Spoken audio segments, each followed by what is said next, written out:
안녕하세요 여러분, 초노은입니다. 지금까지 약 30여 개의 브랜드 그리고 70여 개가 넘는 캠페인들을 담당하면서 어느덧 6년차가 된 저에게도 처음은 있었습니다. 오늘은 저의 처음에 대해서 이야기해 보려고 해요.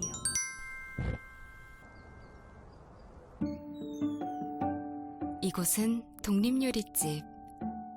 100년 전 낯선 땅에서 독립투사들이 연명하기 위해 먹었던 끼니를 소개합니다.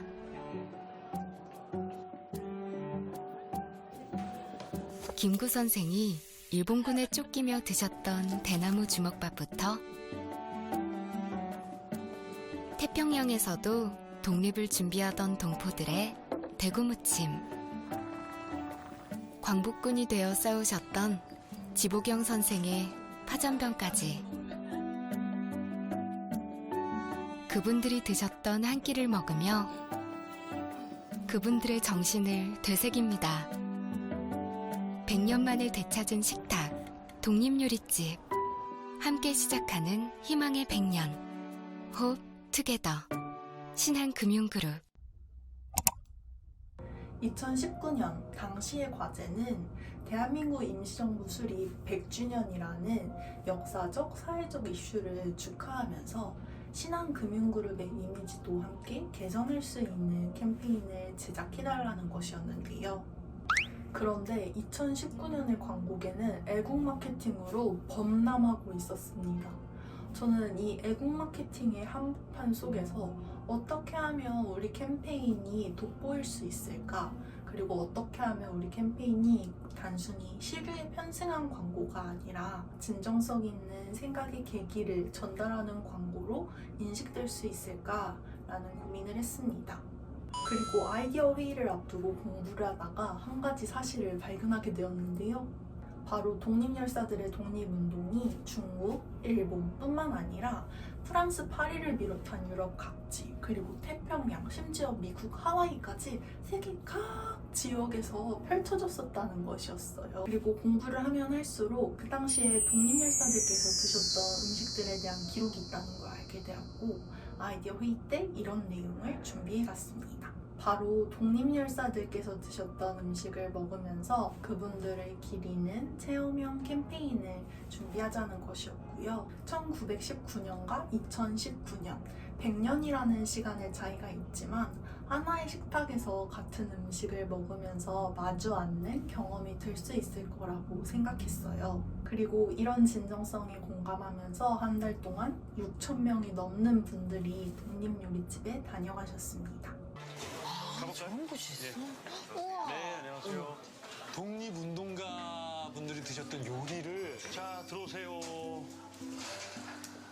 독립요리집 저게 원래 예전에 저렇게 썼나 보죠? 저렇게 쓴 것 같아. 이응을 리을로 해서 독립투사들이 먹었던 음식. 울컥해져갖고서 내가 그분들이었으면 어떤 마음으로 이걸 먹을까 막 생각이 들어서. 되게 의미 있는 식당이다. 임시정부 100년을 맞아서 독립투사들이 먹던 한 끼 식사를 그대로 맛볼 수 있는 서울 종로구 익선동에 문을 연 독립요리집입니다.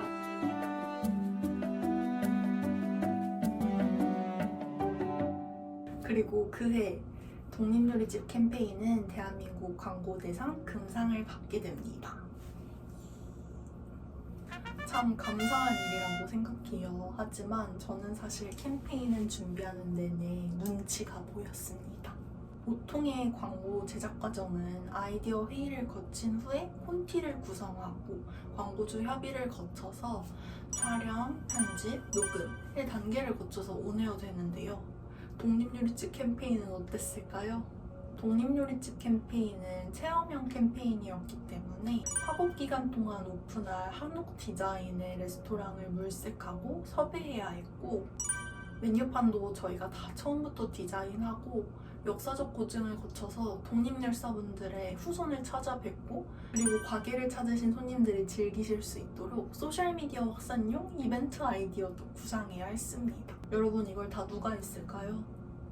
저와 함께 같은 팀이었던 아트 디렉터 선배들이 디자인, 메뉴판 디자인 다 해주셨고요. 저와 함께 일하셨던 기획팀 프로님들께서는 독립율사 후손 한 분 한 분께 전화를 드려서 초상권, 성명권에 대한 사용 승인을 받으셨고 역사적 고증까지 다 진행하셨어요. 이 과정에서 저는 새로움은 결과론적인 가치가 아니라 과정론적인 가치라는 걸 배웠습니다. 처음 가보는 길이니까 예상치 못한 문제들이 계속 생겨나는데 그것들을 하나씩 해결해 나가는 경험.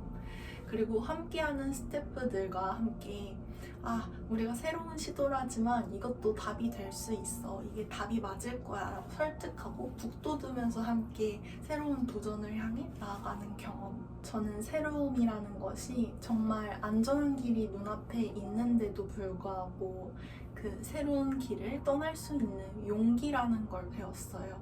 기존의 방식대로 했어도 무리 없이 좋은 광고 만들었을 텐데 더 번거롭고 더 위험하고 더 도전적인 길을 걷는다는 건 정말 많은 용기와 의지가 있어야 된다는 걸 배웠습니다.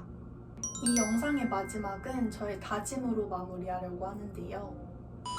이 명함은 제가 취업준비생이었던 시절에 만든 가짜 명함이에요.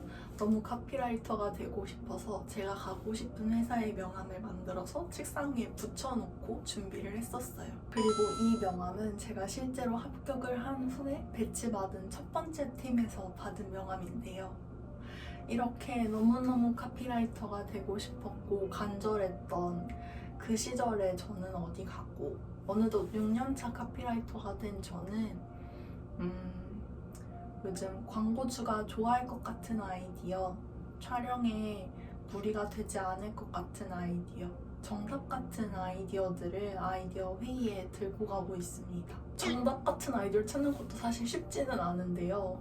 그래도 어쨌든 그 길목에서 제가 어떤 결정을 하는지는 중요하잖아요. 영화 매트릭스에서 모피어스가 이런 말을 하더라고요. 갈 길을 아는 것과 그 길을 걷는 건 다르다. 새로운 크리에이티브를 만드는 일을 하면서 정답 같은 길을 눈앞에 두고 이 새로운 길을 걸어볼 용기를 갖는 것.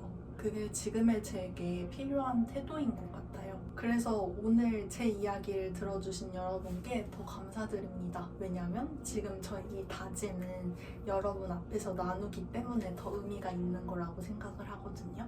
가야 할 길을 알고 그 길을 걷는 크리에이터가 되겠다는 다짐으로 오늘 영상 마무리하겠습니다. 여러분 사랑합니다. 감사합니다.